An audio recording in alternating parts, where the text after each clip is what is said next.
Okay, good morning. We are recording, so I want to welcome everyone to our webinar for this quarter. Let's grow, ensuring success for water-wise landscapes. My name is Alyssa Knox, and I am a planner in the Environment and Development Department here at the North Central Texas Council of Governments, or NCTCOG for short, and I will be moderating today's discussion. This webinar is hosted by NCTCOG with funding from the United States Environmental Protection Agency through the Texas Commission on Environmental Quality. A little bit of background about what NCTCOG is before we get started. We are a voluntary association of, by, and for local governments, and we exist to address regional planning needs that are present within the 16-county jurisdiction. So we are one of 24 regional councils within the state of Texas. As part of our water quality management plan program, we host quarterly workshops on water resources and water quality topics of interest. This topic, native plantings and water-wise landscapes, has been a big discussion throughout the region. So we wanted to provide greater support and education on that. If you have ideas on further ideas for future topics, please feel free to email me. I'm going to put my email in the chat and it's on your screen as well. It is aknox@nctcog.org, and I will drop it in here. Okay, just to go over a few housekeeping items before we get started, we are scheduled to go until 11:30 Central Standard Time today. We're going to hear 3 presentations, and then there will be time for questions from speakers. I'm going to give you instructions later on in the presentation on how to submit your questions. Presentation slides and the recording of this webinar will be posted on our water resources page, which I'm going to put a link to in the chat. It's going to be under the green banner titled Webinars. The recording will also be, oh, sorry, that didn't copy, did it? The recording will also be posted on our NCTCOG YouTube channel, which I will also provide a link to as well in the follow-up emails. If you did not RSVP to attend today's webinar, maybe you were forwarded by a colleague or a friend, but you would like to receive follow-up information, including the presentation slides and the link, please feel free to email me and I will make sure you get added to that distribution list. Finally, I want to remind you to please keep all microphones on mute if you are not sharing or asking a question, just to eliminate any distractions for our presenters. Now to jump into today's agenda. First, we will be hearing from Rachel Seitz on the presentation Prairies and Water, How Grassland Conservation Protects Texas's Water Resources. Next, we will hear from TJ Gilmore on navigating the politics of native plants. And finally, we'll be hearing encouraging use of native plants in a community of ordinances and HOAs from Diane Weatherby, followed by discussion and Q&A time. And now I would like to introduce our first speaker. Rachel Seitz is a Fort Worth native and grew up exploring the beautiful prairies and woodlands of North Texas. Like many Texans, Rachel is passionate about protecting and stewarding the wild open landscapes that make Texas feel like home. For her first job out of college, she served as part of the education team at the Botanical Research Institute of Texas in Fort Worth. She later earned a master's degree in biology from Texas State University with a focus on natural resource management.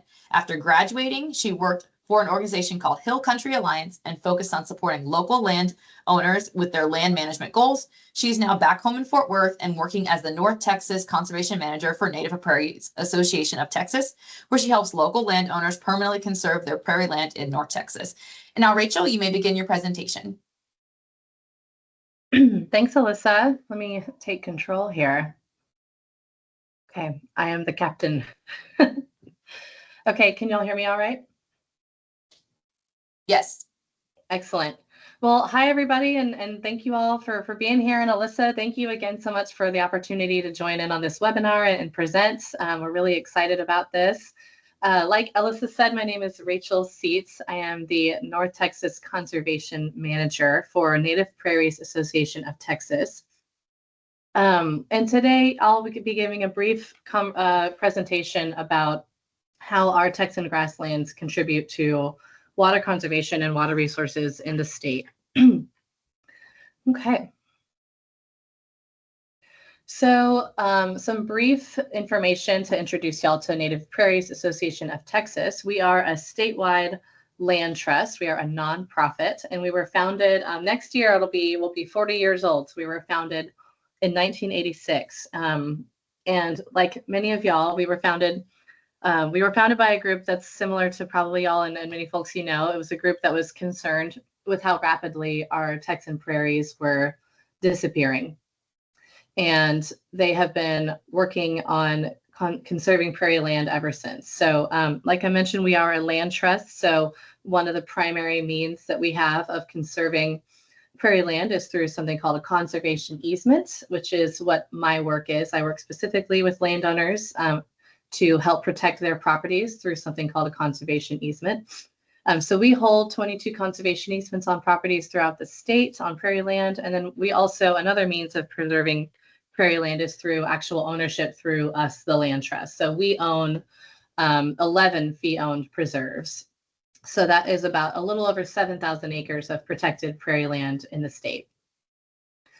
So we are a land trust first and foremost, and on top of that, we are also a member organization. So we have 5 different volunteer chapters across the state. Most relevant to this North Texas group will be our 3 North Texas chapters. We have our Fort Worth chapter, which consists of about 16 counties over to the west here, including Tarrant and surrounding counties. We have in the middle our Blackland chapter in the green. And then on the far northeast, we've got a new northeast chapter that just formed. Some really incredible landowners out there. So for anybody that is looking for opportunities to get more involved in prairie preservation and education work, this is a really great opportunity. There are always events going on. There's field visits, tours, birding trips. We'll do plant surveys.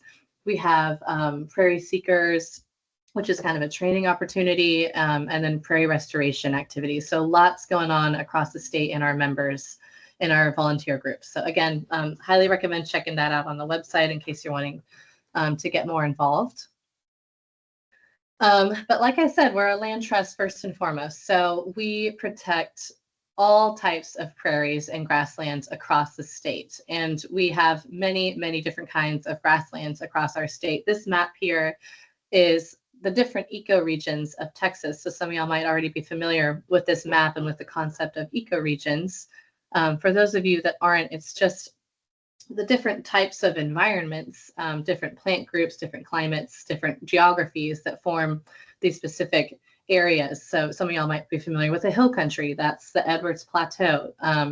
Likewise, out in Trans-Pecos, dry, high desert area, that's the Trans-Pecos area. So these are all kind of specific ecoregions throughout the state.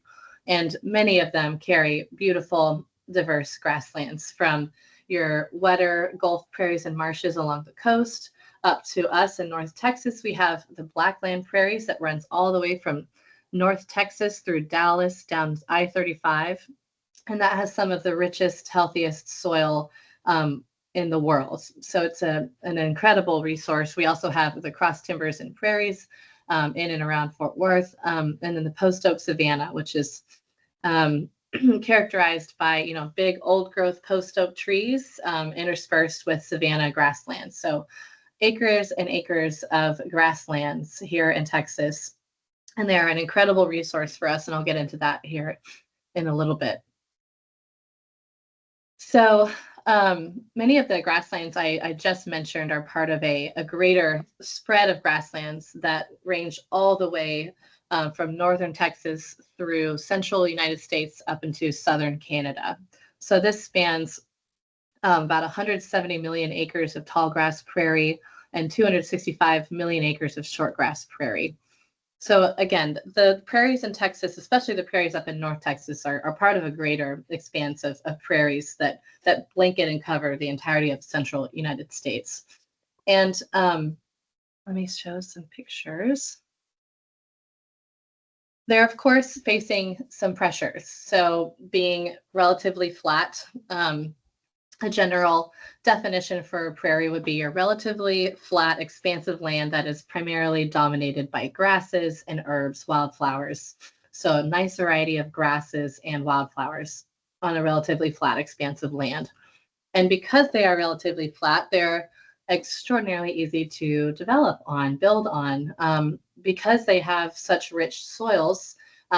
Texas has used them to empower our amazing agricultural economy. So a lot of our wild prairie land has been converted and developed, and it's under a lot of pressure, which I'll get into in a little bit.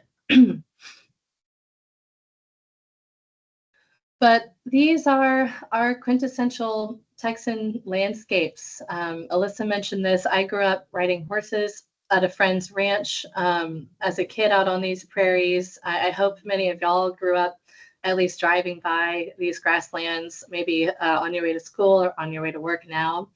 But to me and to many, these landscapes, these beautiful landscapes, are what makes Texas feel like home in a big way. And gives us a lot of joy. And I mean, of course, beyond that, they provide innumerable benefits that enable us to sustain our way of life here. Just another shot of a Texas grassland.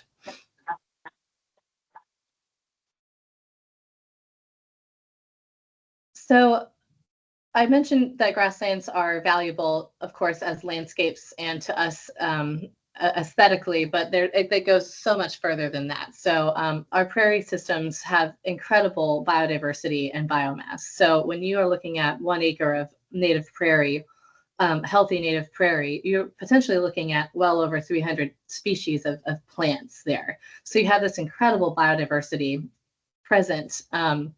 And on top of that, you have an incredible biomass. So what you see when you look out on a prairie is innumerable wildflowers and grasses present, and it's gorgeous. But what you don't see is this incredible world beneath our feet in the root systems. So oftentimes with a prairie, you have sometimes over 3/4 of the biomass is present beneath the soil, with a quarter above the soil. So you see, all this gorgeous life above, and then you have, sometimes 3-4 times that beneath your feet in the root system and the soil systems, soil structures.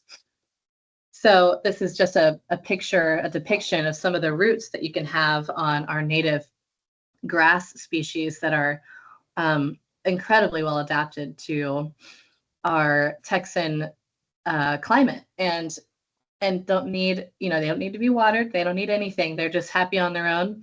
And some of them can have root systems that go down as far as 20 feet. So this is at the U.S. Botanical Gardens, this model. I think it's incredible because it's hard to picture just how far down these grass roots can go.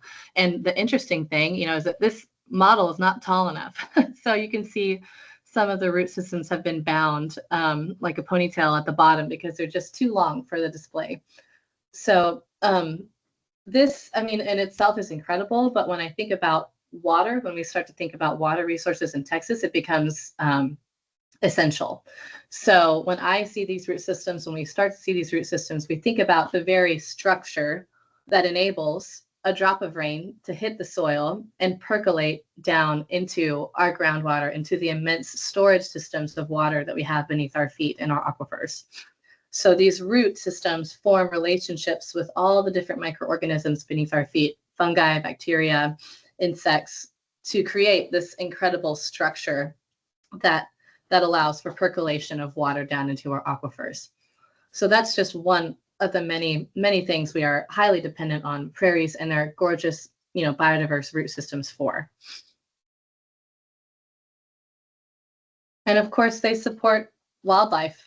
This is just a few of the many, many, many wildlife species that are dependent upon our Texan grasslands to support their lives. Some people might not know this bottom right animal. I think a lot of folks will recognize most of what you're seeing here, monarch, horny toad, fox, deer. Striped skunk. Nice. Good job, Ted. So yeah, this is eastern spotted skunk. They're native to Texas, highly dependent on grasslands. Something funny I always say is they like to stand up on their front hands. Yeah, stands experts. Just like a Chihuahua getting water from a bowl, they like to go up on their hands to spray. It's so interesting. Anyways, we have a slew, many, many wildlife species that are highly dependent on grasslands to support their lives and habitat and food. And then, of course, like I mentioned before, the local humans are highly reliant upon prairie systems for all of their benefits. They support our way of life and enable us to sustain our living here. So these benefits I'm talking about, there's a term called ecosystem services that biologists often use to describe the benefits that an open space or wild space provides. So these ecosystem services cover everything under the sun. Clean air, we have open wild spaces that clean our air and filter our air for us. We have food. So like I mentioned before, prairies are home to some of the healthiest, richest soils on the planet. And of course, have empowered and created an incredible agricultural economy, which we are dependent upon here in Texas. And it's made us part of what has made us such a powerhouse. And it also provides food for us. I'm saying food as well. So it's also, I mentioned it supports wildlife. Some of that wildlife is pollinators, which a lot of us know. Pollinators are responsible for approximately 1 in every 3 bites of food that are eaten. So food, air, and of course, the big focus of this webinar is water, how to support our landscapes, manage our landscapes in a way to sustain water resources. So I've touched on root systems and why the prairie root systems are so important for getting water down into our aquifers. And I'd like to zoom out a little bit and talk about the story of our Texan water. So we have an immense amount of water flowing through our state in the form of rivers. So I have a map here of all of the major river basins, or another term you might hear is watershed in Texas. So when I think of a watershed, I'm thinking of a bowl. And I think of the outsides of the bowl as kind of the high points of that watershed. And when a drop of rain falls on the inside of that high point, it flows down the land into a stream, into a creek, and then they build and form a river. And so that's what you have here is this map of our major river basins. And in North Texas, we have quite a few. We have the Red River, Brazos, and the Trinity, and then several over in the Northeast, Neches. I need to review my rivers, but yeah, the Neches. But the main ones we have is the Brazos, Red, and the Trinity River flowing right through DFW. Likewise, we also have an immense amount of water stored in the ground beneath our feet in the form of aquifers or groundwater. So again, here is a map. I've highlighted, I put a couple yellow stars on this map to indicate Tarrant and Dallas County, just in case folks need something to orient themselves. Actually, I'm going to go back to my other map so y'all can see that too. So I've got those 2 little yellow dots indicate Tarrant and Dallas County. And you can see we've got the Trinity, where those 2 counties are within the Trinity, with the Brazos out to the west. And again, here is the map of our aquifers. So we're directly on top of the Trinity outcrop in the Tarrant and Dallas counties, right on top of the Trinity aquifer. We have several other aquifers many other aquifers in the state. You have the Edwards aquifer down in the hill country, Carrizo Wilcox down, that goes right down along the Post Oak Savannah region. And again, it's just an immense amount of groundwater storage. So we are highly reliant on clean flowing rivers and plentiful aquifers for our water here in North Texas.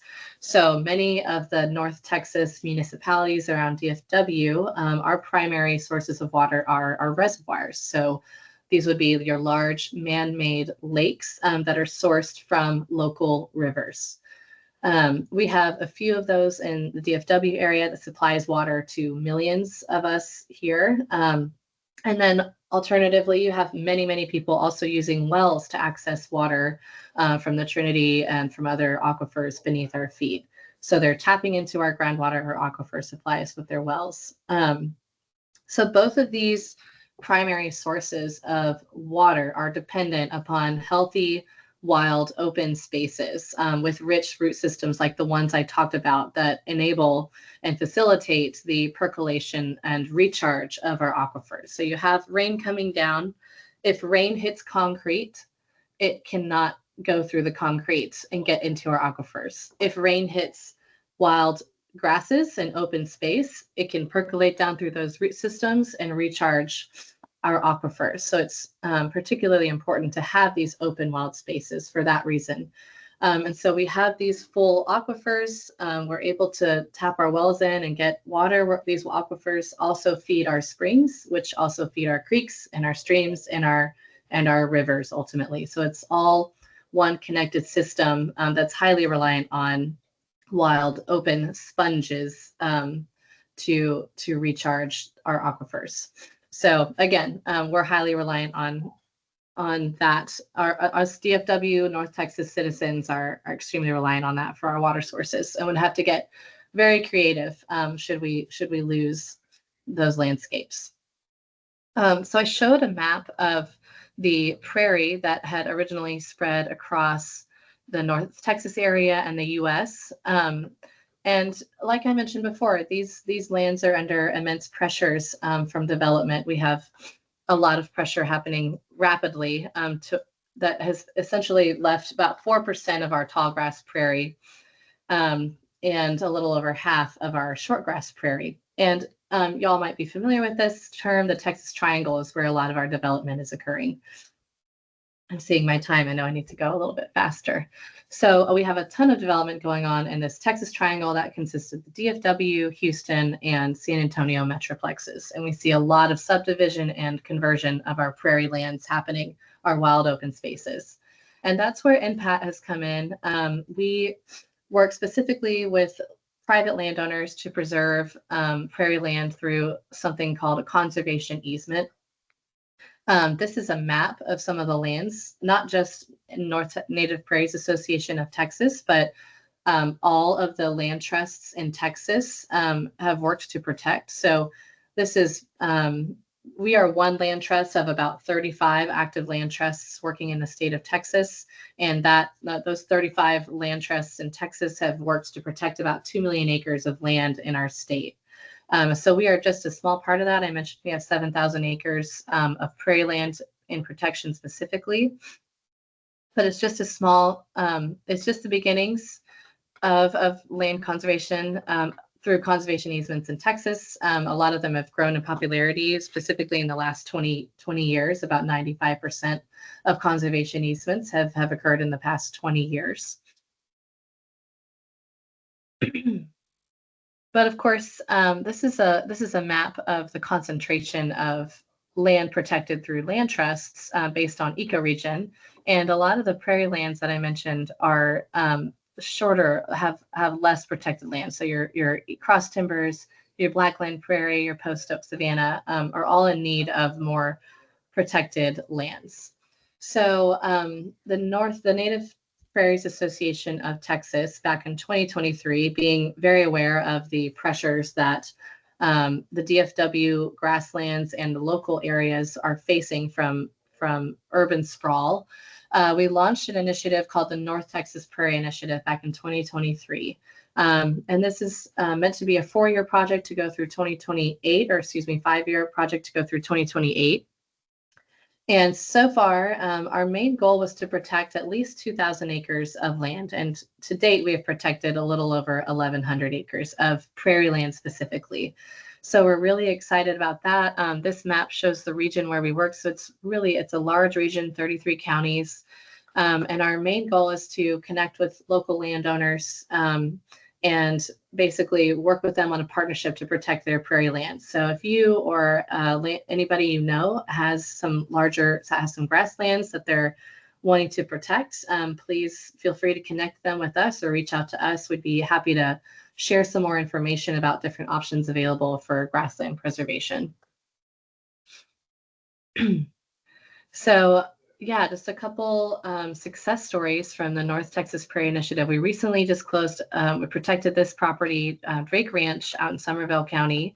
It is 1.5 miles away from downtown Glen Rose. And this could not have come at a better time because there's literally a development of about 300 homes that just went in 100 yards from this land. So Glen Rose is an area that's facing a lot of pressure. This is some other pictures of Drake Ranch. Likewise, another success story is Able Ranch in Hopkins County. 521 acres of amazing regenerative grazing grasslands up in Northeast Texas that we've just protected with the Abels, a wonderful family, wonderful ranchers. So that's just a couple success stories. And another thing I'd love to share is tomorrow.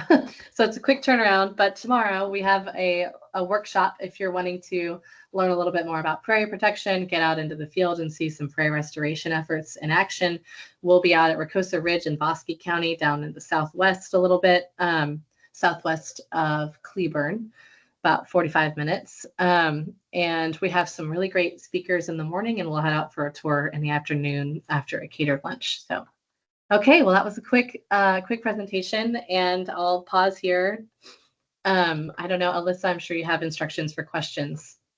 Yeah, what we will do is we will hold questions till the end of our presentations, and then people will be able to get that information then. But we'll go on to our next presentation. Thank you so much, Rachel. Those pictures of the prairies were absolutely gorgeous, and made me feel very motivated to protect them.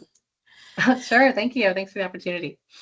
And now for our next presenter, we have TJ Gilmore. TJ was elected mayor in May of 2021 after serving 10 years on the Louisville City Council. He is a native of Arizona and graduated the University of Arizona with a degree in social and behavioral sciences. Gilmore and his wife Tanya have lived in Louisville since 2001, and they have 3 children who are Louisville High School graduates and graduates of Texas Tech and Batson. In addition to serving as mayor, TJ is the vice chairman of the DCTA Board of Directors and a member of the NCTCOG Executive Board and a Rotarian. And now, TJ, you may take control and begin your presentation.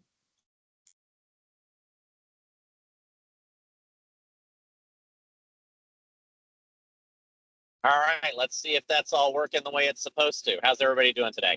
Oh, that's right. This is a Zoom meeting, so it's not quite as interactive. So let's see here. We'll go ahead and get started. So wanted to let you know just a little bit. My background is what informs where we've gone as a city of Louisville as far as native plantings go. When I was a child, this is what I grew up with. So this is Interstate 10 in Yuma, Arizona.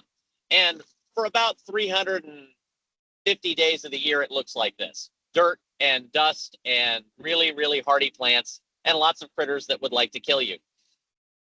But a few days out of the year, it looks like this. And when we talk about the beauty of North Texas and what it can do, it does this on a regular basis, much more so than in Arizona. And so when I start thinking about water in Texas, and of course that's been a really big deal over the last few years, especially this last legislative session. I did a Google search a few months ago, just water issues in Arizona and water issues in Texas. And you can see there's almost an order of magnitude more content regarding water issues in Texas than in Arizona. And everybody knows that Arizona's got no water. So what's going on with Texas? And the real challenge is the infrastructure that we have that we're continuing to build is really impacting what we have for plants and for the activities around that. And in fact, because we have people moving from all over the country and they are bringing their own ideas of what landscaping should look like, we get a lot of really conflicting messages about what we need to be doing about water. So especially in this region, if you take a look, this is a Landsat photo. It was one of the first satellite photos of the region. On the left-hand side, you can see where we were back in, I think that's 74. That blue star is where Louisville is. You can see that white patch in the middle. That is the beginning of DFW Airport. But you can see this light pink kind of coloration, and you can see the gray. That is concrete, folks. And as you can see, it has expanded exponentially into this. The picture on the right is, I think, 2022. And it's going to continue to develop. And in fact, this is some information from our friends here at the Council of Governments. You can see from now until 2050, urbanization continues to create a massive amount of concrete, and that, going back to our previous presenter, challenges with our watershed, because all of that water is going to get concentrated. Less and less of the land is going to be able to be used for native plants or for just the things that we need to keep our heat island effects down and various other issues that come from lots and lots of concrete. So what is Louisville doing about this? So we have an organization called Keep Louisville Beautiful. I know many cities and municipalities around the area have similar groups. They do education series. They work on our seed libraries, but we also have a program that we created with them and with the help of our master gardeners, our master naturalists, our prairie friends. We have a lot of folks that actually put this together, and it's a program called Roots for Wings. This allows our residents in Louisville and soon our commercial businesses to actually build certified native habitat. What does that mean? It means that they don't have to follow 1980s zoning ordinances that are full of non-native plants. And in fact, most municipalities in the region still have some of these legacy plants on their ordinances, which is a challenge because after Winter Storm Uri, we have tons of businesses that have dead trees, dead shrubs, trying to figure out, well, what do we replace it with? And well, our zoning ordinance says 1980s invasives. So it's a real challenge, but you have to create this type of program for your residents if you're going to start doing this as a city. And I'll explain that a little bit further. As you can see here, our Roots for Wings program, lots of diversity in the room. I learned more about fall asters in 1 hour than I will ever know about any other plant in my life. And it's phenomenal because we have folks that just have a tremendous passion for the plants that are designed to live here.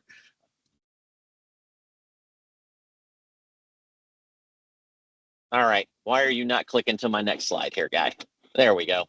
So one of the challenges you have when we start talking about native plants is that you get these keyboard warriors out there. The next slides really depict what it's like to handle community feedback, especially if you're an elected official and you're starting to move into this space. So let me show you what's going on. So when Louisville ran to native plants, when we started putting them in our medians, when we started creating pocket prairies, when we started putting much more native plantings within our infrastructure, including being able to use them as rain gardens and filter systems for our runoff, residents started complaining. Please mow your grass. I want to know what it is with the no-mow zone on Valley Ridge. But most importantly, what did your council person say when you called? So when your residents start calling your city council, this is going to create a tremendous amount of pressure on those council members, those mayors, to backpedal. And for those of you who are native plant specialists in here, you know it takes about 3 years for those roots to get set and for those things to actually start looking like we intend for them to look. You don't throw your teenagers out because they're gawky and have pimples and braces. You got to get through that stage with your native plants. And so how do you do that? Well, you have to tell good stories. You have to be able to talk about what people are doing. You have to share about the individuals and their passion for this. These are your city staff. These are your city workers. These are your native plant specialists. It's hard to be against people. It's easy to be against government. So as you're rolling out these programs as part of your education process, make sure you tell the stories of the individuals that are doing the work. And in fact, as they're doing the work, we had residents that would walk up and say, hey, what's going on here? As we were flipping medians and putting in native plant infrastructure, residents were walking up going, hey, what's going on? Tell me about this. And so we had to make sure we armed everybody that was doing the work with the information to give to residents. So that meant good information on websites. That meant QR codes. That meant good signage. So all those things have to come together as you're doing these types of projects. So it's not just as simple as throwing some seeds out there and hoping that they take. Now, what happens as this process goes on is if you're building those champions are going to come back and have the conversations on social media or wherever about, hey, hold on, guys. Here we have a graphic. A weed is simply a flower that someone decided is in the wrong place. So we had residents that were coming back and pushing back on social media. Remember, if your city information officer is pushing back, if your council and city electeds are pushing back, that's not good enough. They can't do it. They don't have the credibility. They're not living in the neighborhoods. They're not doing the work. So they may be inspiring the work. They may be involved with the work. They may have set the policies for the work, but this pushback has to happen organically. If it looks like government is telling people what to do, you're going to have problems. But we, as you can see, we had some great champions out there. Here we have one, somebody asking about, I want to know what it is with the mow zone, but if I don't mow, I'm going to get hit. Well, the reality is that's why we have Roots for Wings. So we can turn right around and say, you know what, all this stuff that you're seeing in the city, you can do it too. So we don't end up in a situation where it's do as I say, not as I do. You have to give residents the ability to a structured environment to be able to do this. You can't just say, hey, I'm not mowing my lawn, native habitat, look at me. There's a process for this. And all of this information is on our city website. So if you have interest, would like to learn more, we have some amazing experts, myself as well. Be happy to talk with you or any of your groups, because this is not a short-term process. It takes a while. You also have to be able to arm your city council with data. So we work with iNaturalist, we work with the University of North Texas, we have staff presentations, we do experiential learning, but we're able to show folks, hey, when you do this, these are the amount of critters that show back up. These are the amount of plants that show back up. We have kestrels now that are living in Louisville full time, whereas historically they've been migratory through Louisville. They're pretty cool critters if you've ever seen them, and we have now got enough landscape, we have enough biomass that they are finding Louisville to be a great place to call home, which has not historically been the case. But you've got to be able to bring this data in, because you're going to have council members that are bought in, but you're going to have other council members that you've got to move, other elected officials that you got to move, and you're going to move them with data. And that data could be things like the number of observations, the native habitat that you're bringing back, but it could also be things, just being able to, and here's some pictures of some of the, which we've all seen. They're beautiful, but they fill up our medians every year. Here's our kingbird, flycatchers, some other critters, but here's some more of that data. I've got 42 acres that we are saving roughly $42,000 a year in in-house savings and contract savings. That in-house savings is resources that I can allocate somewhere else, right? So those are staff hours, those are people, those are activities that now my council doesn't have to go and say, hey, we need to do a tax increase, or we've got to cut a program, or we've got to figure out some other way. I'm actually freeing up resources by doing this. So when we talk about water and irrigation, that's a big part of it, but it's also mowing contracts. So how do we make that happen? So these are specific numbers for Louisville. I think most cities will find similar options if they bring in these types of programs, but it's pretty compelling for those who are data centric, and it gives them a great excuse, reason, whatever that is, to make changes. And with that, I want to keep it really high level, but if you have other questions, I'm available. Thank you. Thank you, TJ. TJ does have to jump off before our Q&A portion of the presentation. So if you do have questions, feel free to ask them now. I'm seeing one in the chat. Ooh, I'm seeing a few in the chat. Okay, great. Give me a second. My computer's doing something funky. Okay. For many of the people on this call do not have political sway or control over their ordinances and may be discouraged from approaching elected officials by their supervisors. What recommendations do you have for people when it comes to getting elected officials on board if they can't approach them about it? You got to show them. You can't just talk to them about it. You got to show them. So if you've got a pocket prairie that you're doing work with, if you've got one of your local native habitat folks, you've got an equivalent to Keep Louisville Beautiful, you've got to show them something that works. And once you show them that, then you can say, hey, what can we do? Maybe working with the Parks Department. Some of our biggest champions are within our Parks Department. Where can we create some sort of little pocket prairie that's kind of out in the middle of nothing, and see how it works? So it doesn't impact the city. Maybe it's in a remote corner of one of your parks that's just been difficult to mow. Do it as a test case and go that route. But if it's hard to talk to them, build it and then show them how cool this thing can be. Great, that's great advice. Another question. Do you have an inventory of your no-mow zones as a blue-green infrastructure stormwater asset? We do. Okay. You can find most of that on our city. You can find that on our website. Okay. Fabulous. Does the Certified Pollinator Garden certification also apply for HOAs? It can. You do have to work a little bit more with HOAs to be able to get that in there.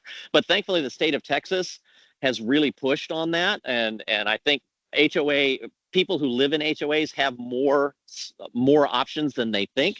HOAs are trying to keep that quiet because they don't want people doing anything outside of what they consider the right way to do things. But I think if you get it, again, you're going to have to find a champion that says, hey, I'm going to push back on that by putting in native plantings and being able to put some nicer borders on stuff. But here's what I've learned from many of my friends in this space. If you put a nice border on it, you can plant just about anything. Good to know. Are there any other questions? People are welcome to use the raise hand function. I see Kristen, I see your hand. You can go ahead and unmute and ask your question. Oh no, that was an accident. Sorry. Oh, okay, great. And folks, it's easy to reach me. You can hit me on the city website and or through the COG. I'm easy to get a hold of. Happy to answer your questions on. Yeah, when I send out the presentation slides, I always copy our presenters, and so TJ's Eagle will be on there if you have further follow-up questions. Okay, well, thank you. That discussion about HOAs and that last comment leads us right into our next presenter. Diane Weatherby is a Texas Master Naturalist, as well as a member of the Native Prairies Association of Texas and the Native Plant Society of Texas. She's a board member of the Upper Trinity Conservation Trust and also serves as vice chairman of the board of the Flower Mound Foundation, which cares for the 12.5-acre prairie remnant that gives the town its name. Diane is a certified citizen forester and is a board member of the Cross Timbers Urban Forestry Council. After a career in corporate communications and product marketing, she turned to her first love, the natural world. She is an interpretive naturalist and environmental educator for the ELA for 12 years and has completed coursework toward a PhD in forestry at Stephen F. Austin State University. In her spare time, she serves as a member of the Lantana's Denton County Freshwater Supply District 7 Board of Directors and is the chairman of the Lantana HOA Architectural Review Committee. Now, Diane, you may take control and begin your presentation. All right, awesome. I'm going to apologize in advance because I have a terrible cold and my throat's not there. I may cough once or twice through this. And TJ went through so fast that I didn't have time to make my tea. So we'll hope for the best. All right, let's see. Okay, besides the certifications shown here, I also am chairman of our Lantana Community HOA. So Lantana is a 4,107 home community, unincorporated, Denton County. We are governed by a water district, which I also happen to be on the board of. And so native plants is my passion. Making sure we can have them in our HOA neighborhoods is highly important to me. So let's talk, first of all, what native landscaping is. What do I mean when I'm talking about that? It's just a plant that's occurred naturally in a particular place without human introduction. It didn't grow legs and walk. Well, sometimes they do, but it's not something that came over on the ships or anything like that. It grew here to begin with. And our native plants, our native pollinators and other insects and wildlife, they understand that native plant because they've evolved with it. They know it as food, as shelter, as nesting materials, and nesting sites.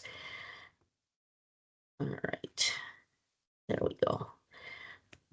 I haven't quite figured out how to run this. I haven't run one like this before. So the native plants have adapted to our always challenging Texas environment by developing the deep root systems that Rachel showed you. It allows plants to find and absorb water from deep underground, but more importantly, it also improves soil infiltration. There's less runoff because that water goes down those roots and goes deep underground, which improves our water quality. Also, it improves carbon sequestration because it's holding that carbon source deep underground rather than in the air.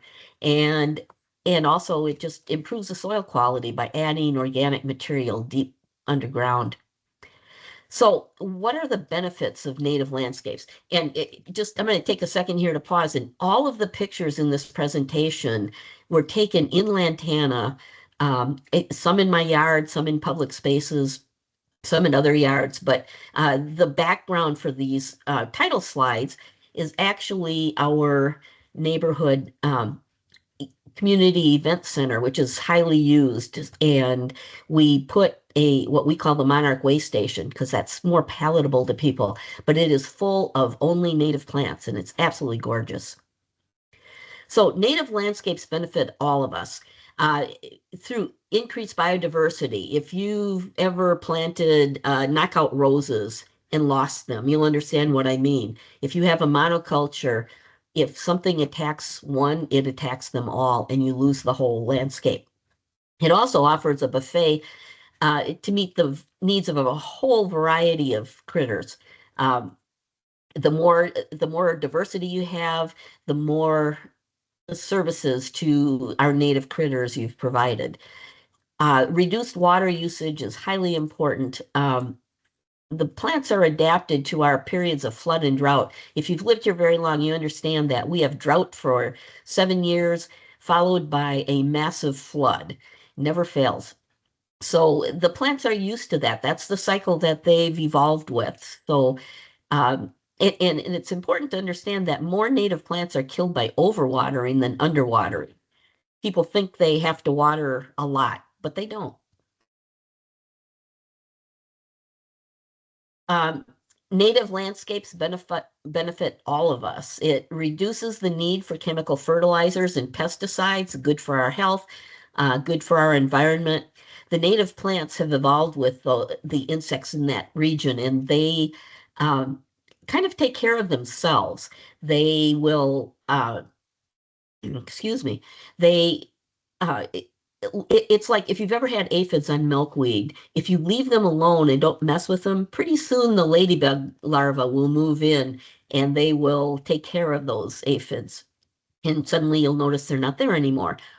So um, also the native plants are adapted to our soil conditions. So here in North Texas, we have a lot of lousy clay soil. In some places, other places, we have shallow limestone soils. So the plants that are native to that area understand those soil conditions and know how to survive in those. Also, it just lowers the maintenance costs. You don't have to pay as much on your water bill. I know we all have, I think every city has a water no more than twice a week initiative going on right now. That's a huge cost savings too. I tell people when their water bills go up in the summer and they're always shocked, I say, just see how much water you use. I know when I water my yard once, I use as much water as our entire household uses in a month. So good thing to keep in mind. Also, yard maintenance is reduced and also you just don't need as many costly fertilizers and pesticides. In fact, I don't use any pesticides and a good um, organic fertilizer a couple times a year pretty much takes care of everything. Other advantages are, you conserving our water resources. We know that they're greatly diminishing right now. It helps prevent the pollution of surface water and groundwater from harmful runoff. Those deep roots pull that water underground and kind of filter it. And in fact, in John Bunker Sands is a great example of how plants can actually filter the harmful materials out of groundwater. And of course, we attract the things that people want, right? Butterflies, hummingbirds, other uh, wildlife. And there is, believe it or not, an increased aesthetic value in curb appeal. When my plants are in full bloom, I get more positive comments about my yard because of the beauty and the variety there than our typical suburban neighborhood with little balls and, shrubs trimmed in little balls and a few flowers here and there. And also, there's just pride in knowing you're doing something significant, to protect and to beautify our community. All right. So why, given all that, do HOAs and cities say no to native landscapes? Well, let's talk first about HOAs. It's estimated that over a quarter of US population lives in an HOA neighborhood right now, and that number is increasing. Cities love them because they do the code enforcement. I'm sorry, goodness. So, but why do HOAs exist and city codes exist? Well, it's to protect the homeowner's investment in their interest. And for most homeowners, that that home is the biggest investment they'll ever make, and it's important to them to keep that investment in top shape. So, but HOAs, on the other hand, just want uniformity in landscapes, right? That's the big thing, uniformity. So they want to see mowed, green, non-native turf grasses that are really water hogs. They want to see similar shrubs in front of all the homes, trimmed into neat little rectangles or balls. And if you ever look at a list of, especially lists that were made years ago of approved plants, often they're made up mostly of non-natives. So, excuse me, traditionalists think that native landscapes are weedy or unkempt. You saw some of the things that TJ showed, and boy, is that common. And there's just a general lack of knowledge about native plants and landscaping. And most important of all, there's a huge resistance to change. So how do we overcome those challenges? Well, first of all, I would change some of the terminology. We see xeriscaping a lot, and to a lot of people, xeriscaping means cacti and gravel, kind of like this picture. And that isn't acceptable to most HOAs in many parts of Texas, especially here in North Texas, when we have so many absolutely gorgeous native plants. So I would do away with that term entirely. Wildscaping, you see that term used a lot, wildscaping. But to me, that implies an unkempt, kind of weedy patch, right? Something gone wild. So something like native landscape, native plantings, pollinator plants, bird friendly, all those sound a lot more intentional and less disheveled. Water-wise plants sounds like a solution to the water problem that we're all facing. NPSOT, Native Plant Society of Texas, defines a wildscape, and I'm working to get that changed to native plant landscape as a way of designing your home's landscape to attract and benefit birds and pollinators by providing the required food, water, and shelter. That sounds like you're doing something for good, doesn't it? So one of the biggest things you can do is provide education, and TJ kind of touched on this. Education is a hugely important piece of the whole thing. You can provide speakers to community groups, and NPSOT, Master Gardeners, Master Naturalists, regional water districts all have speakers that they would love to send out to help educate on the beauty, on plant choice, on benefits, on landscape principles, and how to maintain those native landscapes to make them palatable. Make handouts available to the residents. There's so many free handouts available on the websites of the groups that I mentioned above. They all have handouts. Post photos. Use social media for good, not evil, and post pictures of beautiful native landscapes in the community and say, oh, wow, look at these beautiful flowers that are blooming right now. And also, landscape professionals are starting to catch on, and there are landscape professionals that specialize in native landscaping. Collaborate with them, encourage use of them, and that will go as others see those native landscapes take off. It'll just grow from there. So all the water utilities are running campaigns, to water twice a week, to water only twice a week. They're sending out materials, they're holding online and in-person programs to encourage the use of native plants and to reduce your use of pesticides and herbicides and to encourage proper irrigation techniques and amounts. So there is a proper irrigation technique, a water and soak type program in our clay soils works way better than an hour's worth of water on the ground.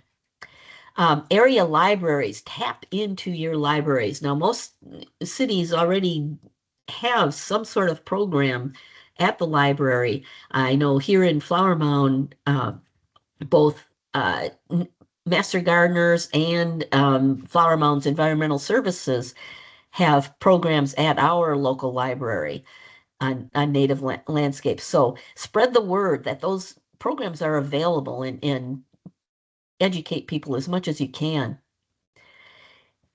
And basically, you just kind of nibble away at the program. Make it easy for non-gardeners to get started. It's not an all or nothing. Don't overwhelm your newbies to native plantings. It is a dollar or nothing. Plant one plant, just a single plant or two plants is all it takes. I know here in Lantana, we have a plant swap, and our local charitable foundation for the community is offering to give away free native plants, just one or two or three per person, and even that helps a lot. When somebody asks where to buy plants, direct them to nurseries that are more apt to carry natives, which is probably not Lowe's or Home Depot.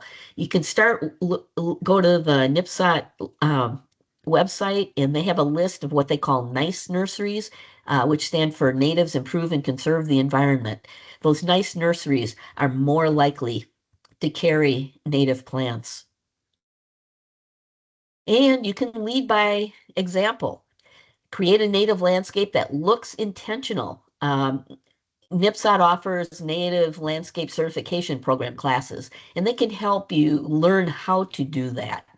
Put a neat border, and if there is one thing I can emphasize the most, it's put that border around your plantings.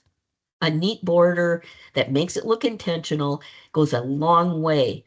All of a sudden, it looks like a landscape bed rather than just some messy plantings that you've put in. Keep the true weeds at bay. Don't let grasses grow up, like Bermuda growing up tall or something like that. Don't let that happen. Keep them away. You do have to go and pull those, especially at first. Put up a sign. Signs are great. National Wildlife Federation has a certified wildlife habitat sign. It's pretty easy to get. Just need to provide food, water, shelter, and a little bit of space. Monarch Way Station signs are available from Monarch Watch. And if you go online, like to Etsy or Amazon, Etsy's got some really cute signs available for purchase explaining your native garden. NCTCOG just introduced a new sign that's real cute that explains that it's a native garden. And also, take a lesson from Louisville and lead the way in city plantings and programs to encourage residents to plant natives. It's not easy, it's scary. I'm going through it right now here in Lantana with people who are just freaking out over the fact we're going to plant a wildflower meadow in an open area along one of our trails. They're positive we're going to attract all sorts of critters that aren't there now, or it's a fire hazard, or it'll be a weedy field, things like that. So it takes a lot of education and a lot of backbone, I guess, to be able to do something like that. Trust me, I'll be talking to TJ for moral support. All right, where am I? Here we go. Lead by example by following the requirements. Okay, every HOA has requirements. Follow the requirements. Plant with purpose, and try to use predominantly native plants and a variety of plants to have color all year round. The garden here, the landscape shown here, actually is it's actually in the fall. That's a fall garden. It's gorgeous with that Gulf Muley blooming pink and other plants that will bloom in the fall. So make it look intentional. It doesn't have to look weedy. Have borders, cut back aggressive plants, things like that. You can see it's full. It's a nice full bed, but you can see it looks very intentional. There are groupings of plants all along the way, and it looks very intentional. Try to use some of the wildlife habitat principles. Use different heights, and plants that provide food like nectar, seeds, leaves. Believe it or not, all of those things are used as food sources for different things. Maybe put in a source of water, like a little bird bath or something like that. And most important of all, maintain a kept look as much as you can. So what about the appeal process? Okay, somebody cited you for having a native plants. Well, you have to advocate, educate code enforcement, educate the HOA board, clarify which are weeds and what are plants and what their benefits are. If you have a good stand of natives, you're suppressing weeds. Play up your credibility. If you have like NCTCOG's Native Landscape Certification, if you're a National Wildlife Federation certified landscape, play up those certifications and use recognized resources to show that the plants are native. Okay, there's a lot. NCTCOG has lists, Wildflower Center, Texan by Nature, all of those have lists of native plants. Cite the law. TJ talked about this a little bit. Texas Senate Bill 198 resulted in Texas Property Code Section 202.007. That is an important law, very important, that basically says HOAs can't prohibit the use of drought-resistant landscaping or water-conserving turf. So they can still require approval of any plans, but the control is limited and it's got to be reasonable if they're going to deny it. They can still require a certain amount of turf, that beds have to be clearly defined and neatly edged, and that certain types of mulching materials should be used. But in that requiring the turf, reducing the amount of turf is really becoming key. I know there's one person on here whose HOA wants them to have 90% turf in their front yards. Not acceptable. That is just crazy. So you really have to work with your folks to get that reduced. City codes still need to catch up, and training of those code enforcement personnel also needs to catch up. TJ would probably tell you that they aren't perfect. They have cited people who are part of the Roots for Wings program because that code enforcement officer didn't understand what was happening. So what's up next? Well, advocate for native plants. Educate, but be polite about it. TJ touched on this too. As you educate, the more you educate, the more other people will jump in for you and say, and explain what's happening and why it's important to have those native plants. Keep selling the benefits and encourage people to start, even if it's just one plant. Plant a community native garden. There are a lot of grants available to do that. So keep an eye out for those. And if you have a community garden, you can spread the word and educate using that garden. Manage your landscape so it doesn't look unkept. That's super important because the more unkept it looks, the less people will accept it. But you do have to educate about the fact, as TJ said, that they go through a teenage stage when they seed out, and they look a little bit raggedy at that point. But you got to get through that to get the beauty of the next year's plants. And then there's Texas Native Plant Week will help you plan activities and education during that time as well. Here's a list of resources that you might consult. I'm going to leave that up for a minute just to so you can maybe screenshot that. And it'll be in the packet that Alyssa sends out as well. So all of those are really useful. That first one, Hill Country Alliance, has created a model language for HOAs, And we are going to hopefully replicate that same thing up here for North Texas. I think through Upper Trinity, Tarrant County Regional Water District, and also North Texas Regional Water District. We're all going to work on that. So that's it. Excuse me. And I was talking about our community garden. This is where we started, and this is where we are now.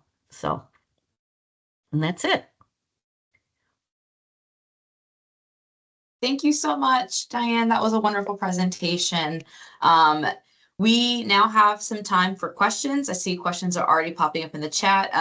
Ted had asked Rachel a question regarding grants or funding options for small property owners looking to help funding landscape conversions. And it looks like she's put a few resources in the chat. So thank you so much for those, Rachel. We appreciate you sharing those with everybody. Ted had a question for Diane. Do you have recommendations for HOAs that are so big that they can't get the mandatory 2/3 attendance for even virtual meetings? We have a few that want to adjust their CCRs, but can't due to the minimum attendance regulations. Well, did I mention I'm also head of our architectural review committee, which I'm doing because I didn't want anybody telling me I couldn't do my native plantings.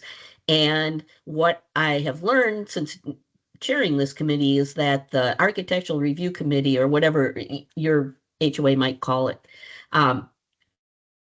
those design guidelines, which are different than the CCNRs, can be changed by the architectural review committee. Of course, it depends on what your CCNRs say, but in our case, Lantana, 4,107 homes, the ARC has the ability to change the design guidelines. And that's what I'm working on right now, is changing design guidelines.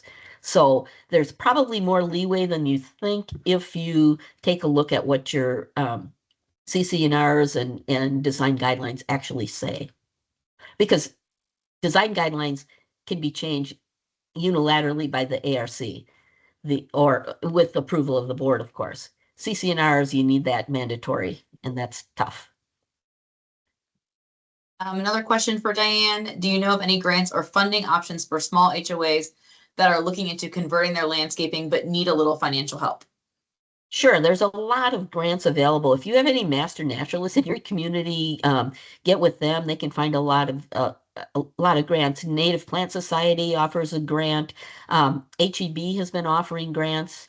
Let me see. Monarch Watch offers grants. So there are a lot of grants available to do things like that. The Monarch Waste Station in Lantana, I created through a grant from NIPSOT, from Native Plant Society. So take a look at all of those, that type of funding sources. And if you want to email me, I can give you some more. Sounds good. Another one for Diane. How many homes, maybe an approximate percentage in your HOA have native landscapes? You know what? I have no idea. I would say 0 have 100% native landscapes, and that includes mine. But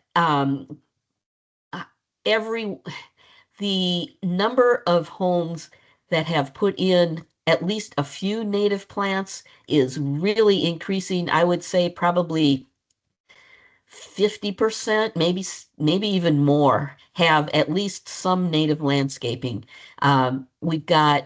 It's probably a really small percentage that have primarily native landscapes. I would guess less than 10%, but inroads. And we do give away native plants for free, which makes a huge difference too. It puts it in somebody's landscape. And I'll tell you what, the droughts of the last couple of years and the increasing cost of water has really made people start to think about what they want to plant. Okay, excellent. Another question, do you have recommendations for Bermuda that comes up through the native grasses? Good luck. Pull. That's about all you can actually dig. That's about it. I will admit Bermuda is the one place, if it's a large expanse, it's the one place where I actually use some chemical herbicides to kill, because there's not much else you can do in a restoration project. You can use solarization. I know someone who does that on a project in Flower Mound. She solarizes huge areas of Bermuda by putting down plastic. If you look it up online, there's instructions for how to do that. You can also use like lasagna gardening. You can put down cardboard with heavy mulch on top of it. That'll basically kill the Bermuda, because Bermuda likes sun. Remember that. So anything you can do to shade it out will help. Great. Are there further questions for either Diane or Rachel? You can put them in the chat, or if you'd like to verbally ask your question, you can use the raise your hand function.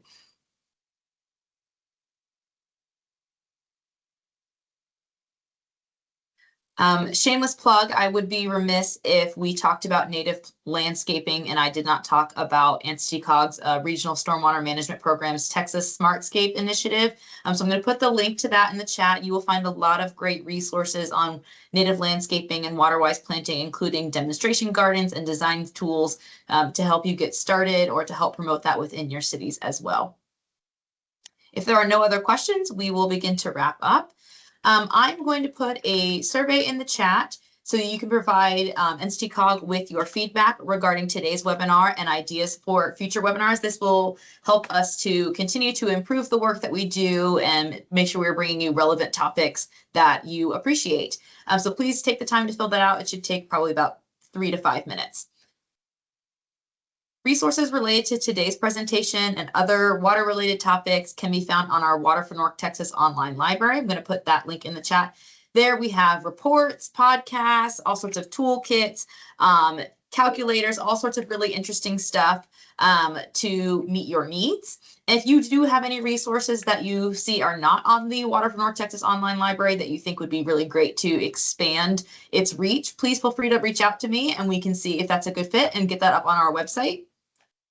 As a reminder, I will email the links to the slides and the recording as well for anyone who has registered. If you would like to receive that email but you did not register, please feel free to email me. My email's on the screen and I will make sure that that follow-up email that gets out to you within the next few days. Additionally, we will be posting webinar materials on our water resources page, which is linked on your screen. I want to thank you again for joining us today, and thank you to our speakers, Rachel Seitz, TJ Gilmore, and Diane Weatherby, for taking their time to share their expertise and their wealth of knowledge with us today. This webinar is now over, and I hope you have a great rest of your day. Thanks, everyone.